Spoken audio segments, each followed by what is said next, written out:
আপনি আপনার ডক্টর লেকচারে জাকির নায়েক হিজাবের কি কথা বলছে বললেন ভিডিওটি যে একবার এটা নাকি মনোযোগ দিয়ে মহিলাদের শোনা যাক। নিরাপত্তা দিবে। এখন একজন মহিলা যদি হিজাব পরার সিদ্ধান্ত নেয় সেখানে তাহলে সে মহিলাকে ছোট করা হচ্ছে।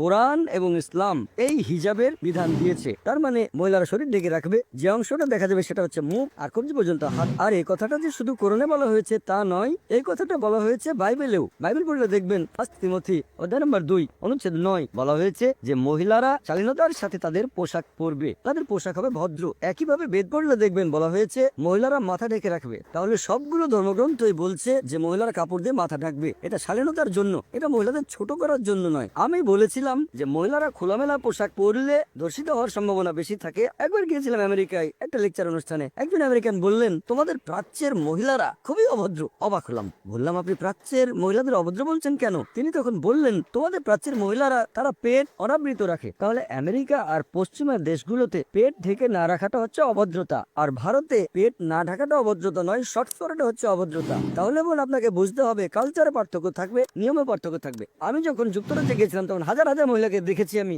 যারা মাথা ঢেকে রেখেছে। তারা মনে করে এতে মর্যাদা বাড়ছে, কারণ হচ্ছে শালীনতা।